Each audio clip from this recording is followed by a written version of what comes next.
Good morning everyone. Vivekanand Adarsh Vidya Mandir Vidyalaya की online class में आप सबका स्वागत है। विगत कक्षा में हमने अध्याय 1 प्रारंभ किया, जिसमें सिंधु घाटी सभ्यता विषय को हमने जाना।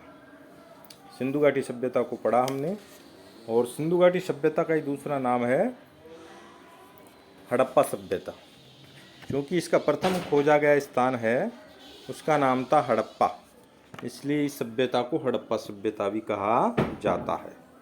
और इसको आजकल सिंधु सरस्वती सभ्यता का भी नाम दिया गया है, क्योंकि सिंधु और सरस्वती दोनों ही नदियों के आसपास के इलाकों में इस सभ्यता के केंद्र मिले हैं, इसलिए इस सभ्यता को सिंधु सरस्वती सभ्यता भी विद्वानों ने कहा है। कल ये विषय हमने पढ़ा, आज उससे आगे हम प्रारंभ करेंगे।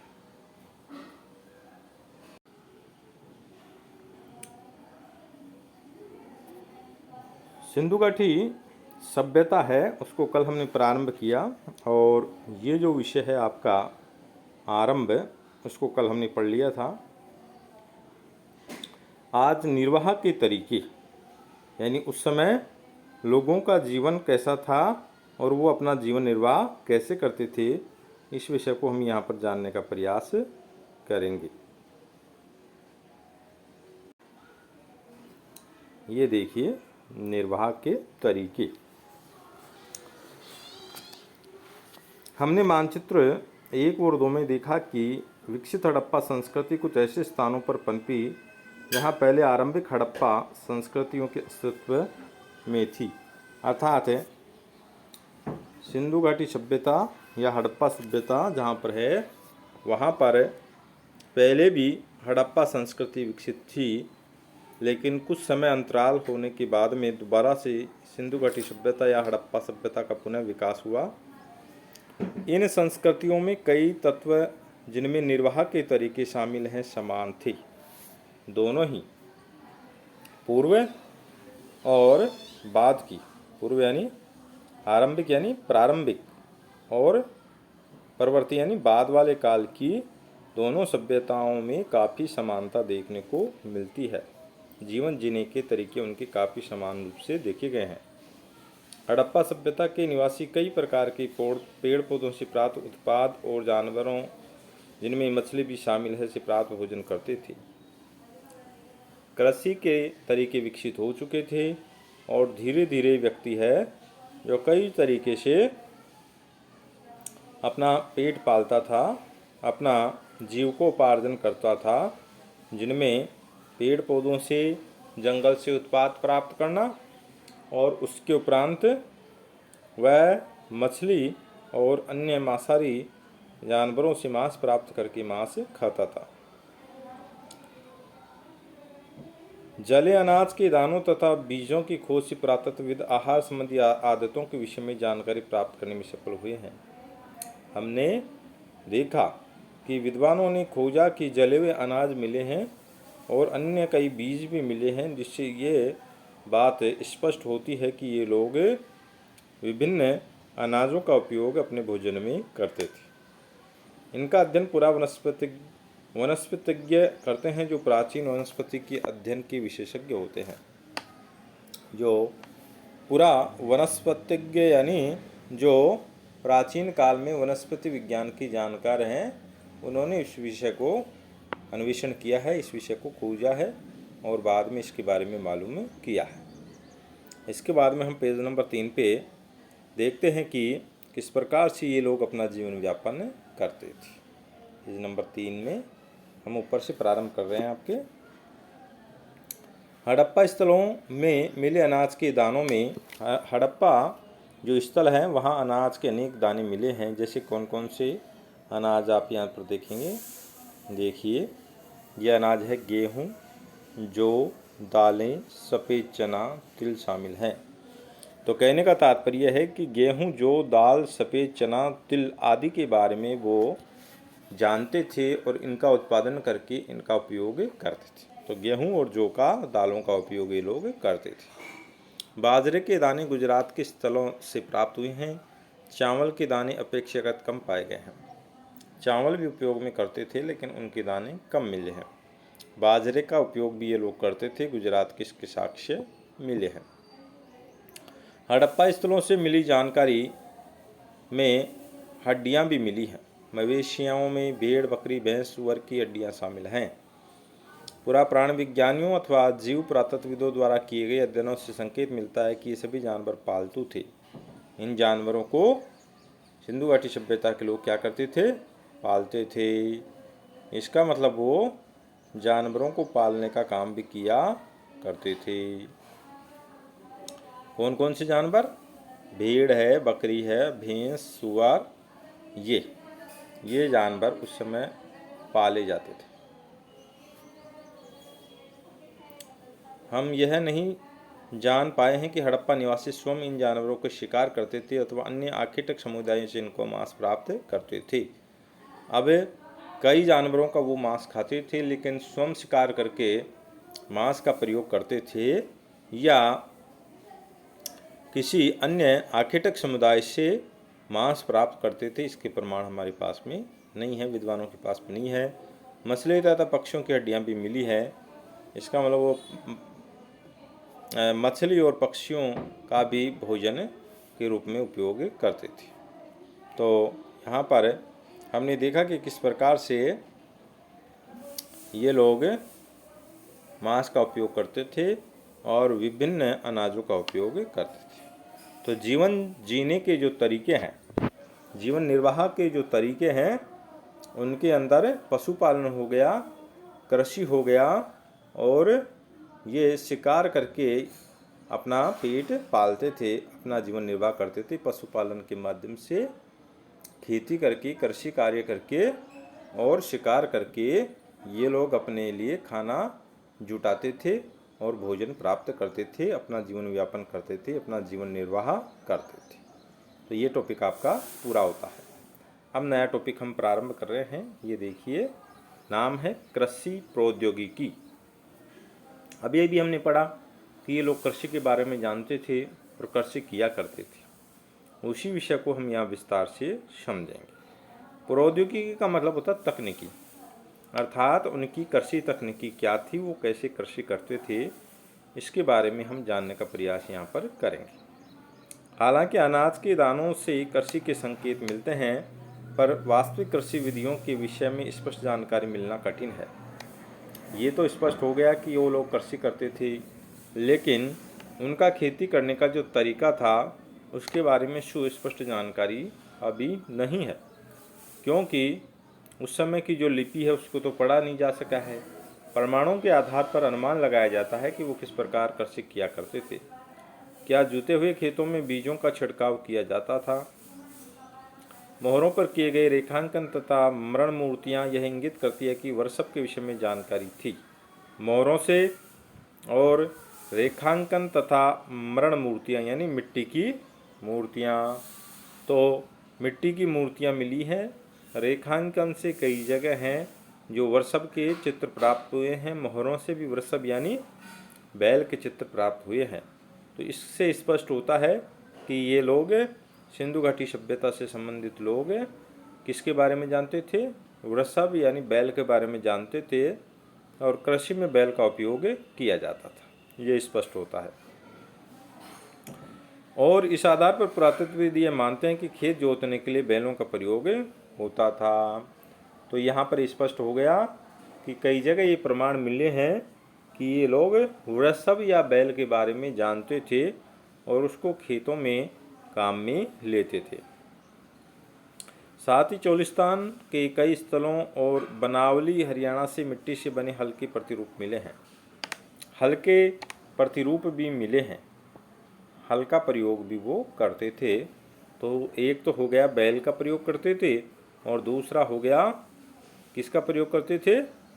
वो हल्का प्रयोग करते थे। चोलिस्तान से और बनावली जो हरियाणा में पड़ता है वहाँ से मिट्टी से बने हल्का प्रतिरूप यानी मॉडल नमूना हमको मिला है। तो नमूना मिला है तो इसका मतलब वो आवश्यक रूप से, अवश्य रूप से वो काय के बारे में जानते होंगे, हल के बारे में जानते होंगे और उसका उपयोग करते होंगे।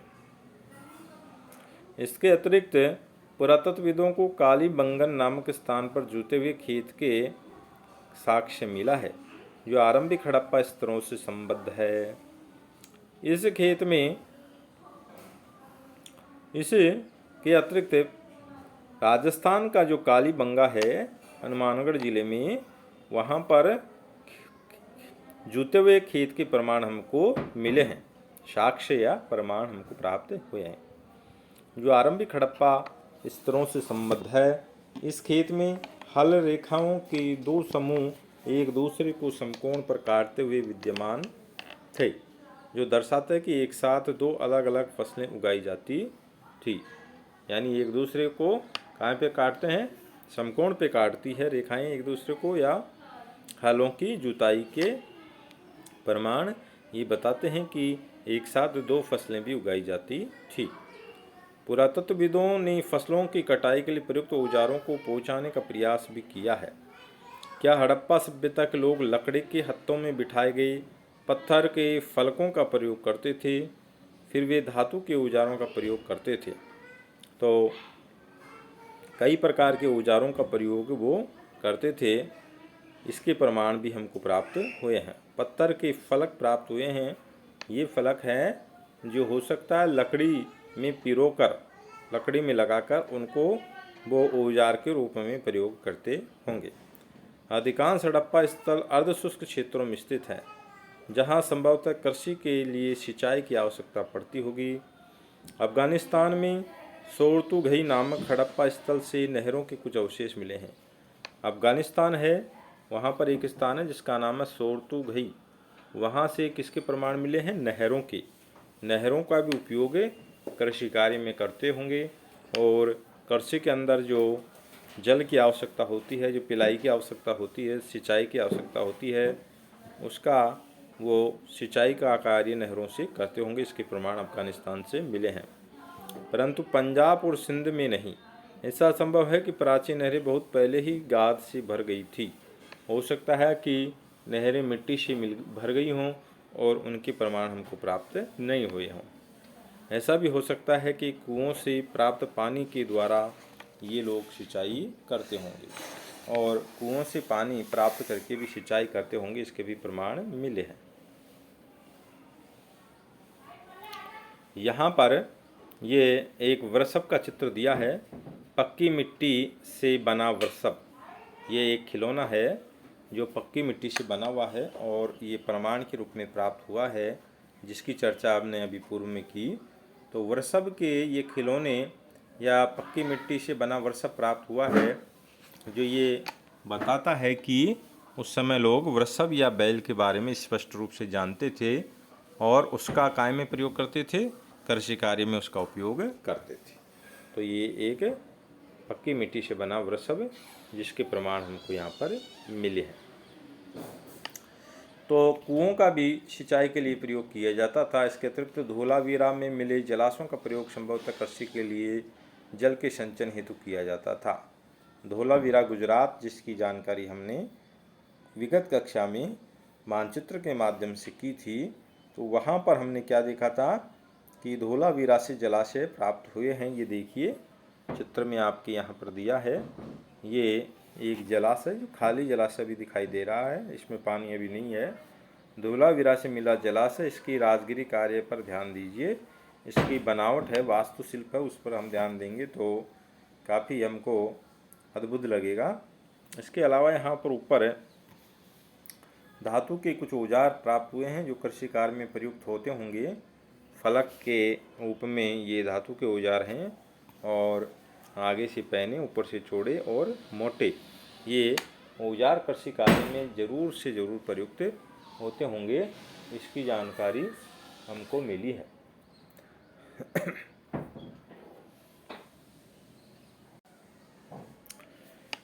इसके बाद में आप यहाँ पर देख रहे हैं कि एक पुरावस्तुओं की पहचान कैसे की जाती है। पुरावस्तुएं मिलती है, विद्वान उस पर अनुसंधान करते हैं और उस चीज़ को पता लगाने की कोशिश करते हैं कि उस वस्तु का उपयोग ये लोग कैसे करते होंगे। यहाँ पर एक उदाहरण दिया है उसका। भोजन तैयार करने की प्रक्रिया में अनाज पीसने के यंत्र तथा उन्हें आपस में मिलाने मिश्रण करने तथा पकाने के लिए बर्तनों की आवश्यकता थी। इन सभी को पत्थर, धातु, मिट्टी से बनाया जाता था। तो ये उस समय के जो बर्तन मिले हैं, जो पत्थर के, धातु के और मिट्टी के मिले हैं। पत्थर के कुछ धातु से बने हुए, कुछ मिट्टी से बने हुए, जिनको पका लिया जाता था। यहाँ एक महत्वपूर्ण हड़प्पा स्थल मोहनजोदड़ो में हुए उत्खननों पर सबसे अधिक रिपोर्ट में से एक कुछ उदाहरण यहाँ पर लिया है अवतल चक्की का।